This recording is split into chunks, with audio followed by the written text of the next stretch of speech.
Welcome to the video lecture for the subject Fashion Merchandising. Today we are going to see about Unit 5, which is of Export and Globalization Part 2. Modes of shipment.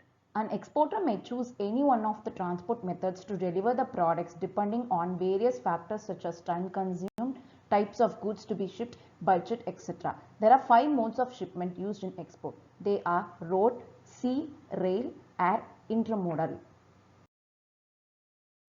Air transport. Aircrafts are used to transport goods. It is the fastest mode of transport. It is extremely useful as it is most convenient form of shipping.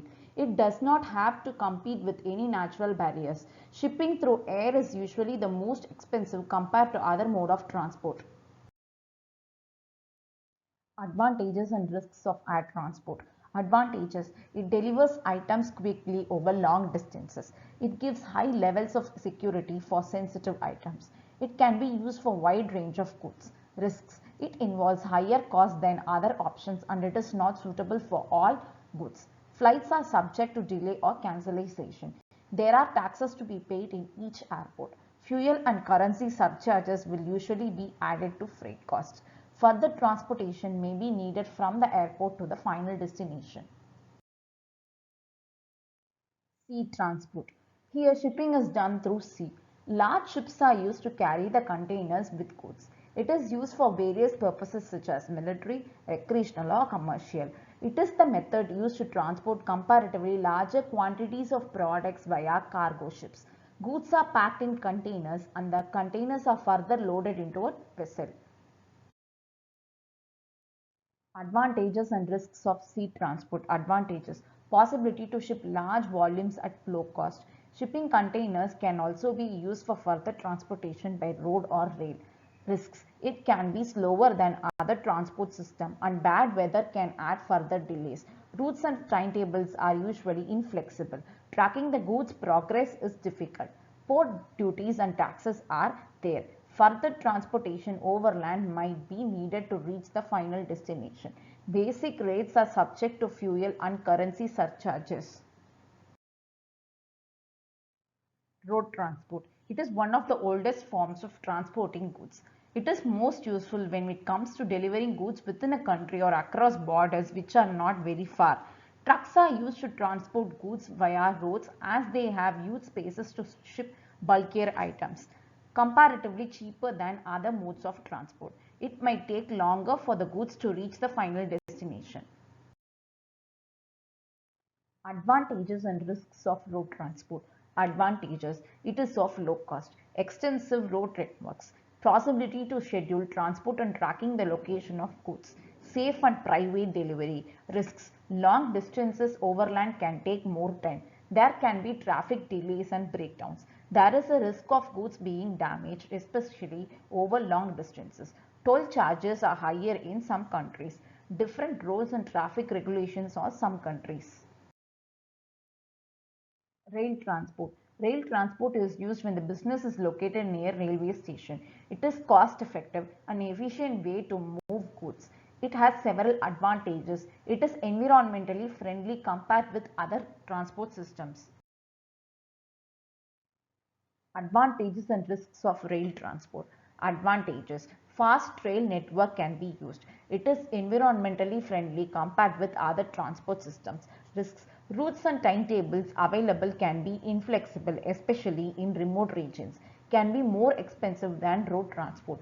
Mechanical failure or industrial actions can disrupt services. Further transportation may be needed from rail depot to the final destination, increasing costs and affecting delivery schedules.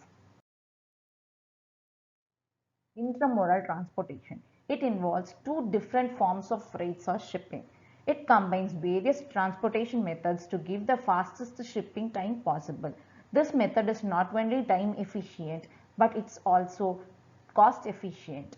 Most shippers are taking advantage of the option to reap the benefits of the cost savings, environmental benefits and highway safety results. For example, the goods are shipped using both trucks and trains for a single order. The freight is first loaded into trailers, then trucked to the railway station where the freight is loaded onto the train. At the final destination, trailers are loaded back onto another truck and delivered. Transport documents. It is issued by the shipping line, airline, international trucking company, railroad, freight forwarder, or logistic company. It provides an accounting record for the transaction, instruction on where and how to ship the goods, and the statement giving instruction for handling the shipment. Different type for each mode of transport. CMR for road transport, bill of lading for shipping, etc. Those goods carried in multimodal transport units, mainly containers, use a document called FIATA, Multimodal Bill of Lading (FBL). The responsibility for the management and the process of shipping documents will depend on the sale conditions, that is Incoterms, agreed between the parties. CMR document. An international consignment note used by drivers, operators and forwarders for the carriage of goods by road internationally. The carrier usually completes the form, but the sender, that is exporter, is responsible for the accuracy of the information and must sign the form when the goods are collected. The consignee will also sign the form on delivery, which is essential for the carrier to be able to confirm the delivery of the goods and to justify the payment for its services. The CMR transport document is not a document of title and is therefore non-negotiable. Prepared by the exporter and the freight forwarder and is addressed to the importer or the carrier. Bill of lading. It is issued by agent of a carrier to the shipper.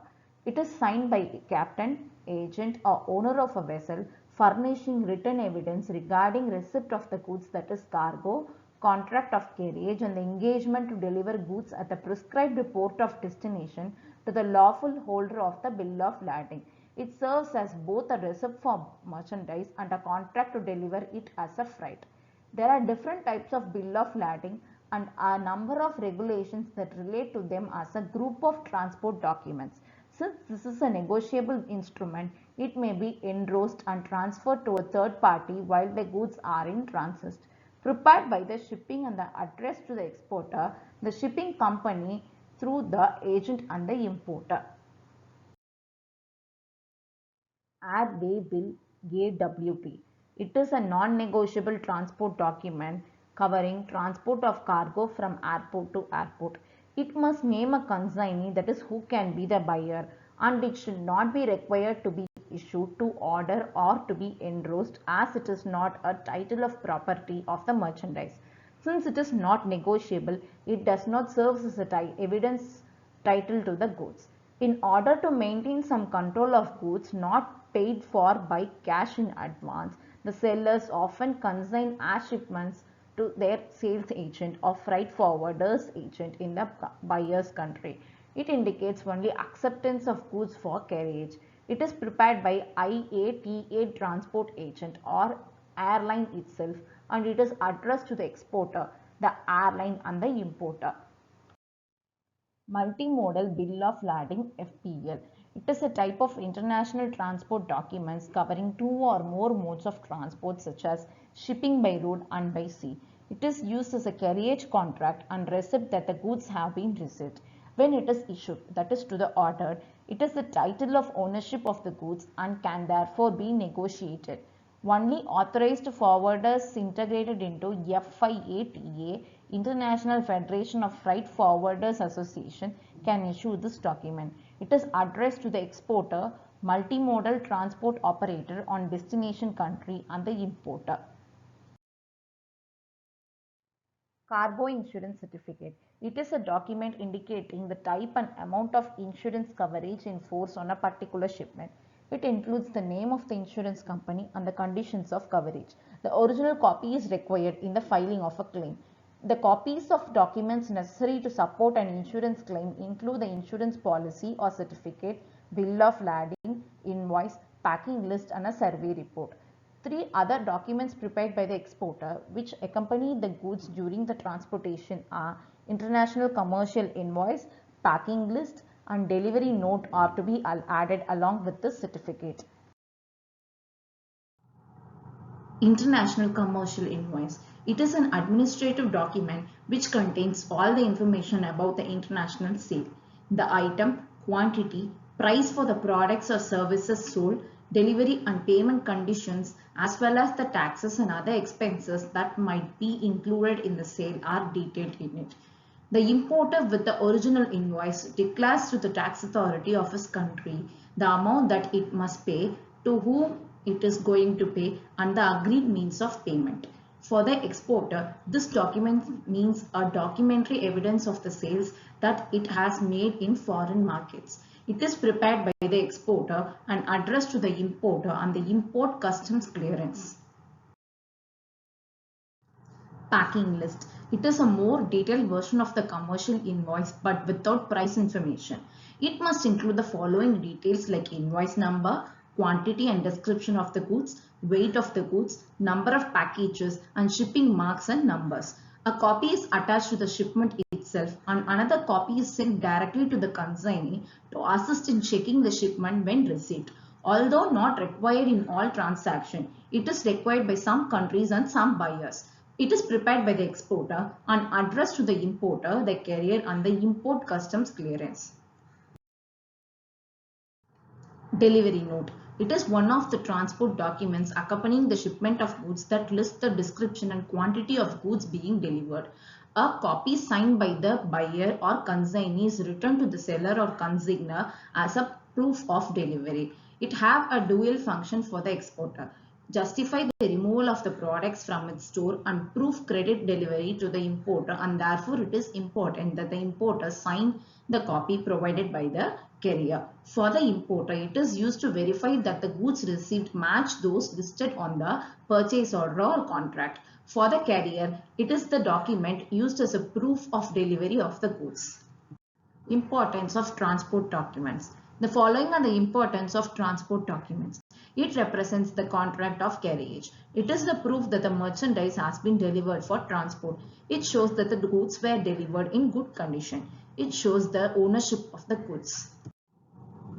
Assignment questions for part 2 is given here. Try to complete it as soon as possible and post it in the Google Classroom. Thank you.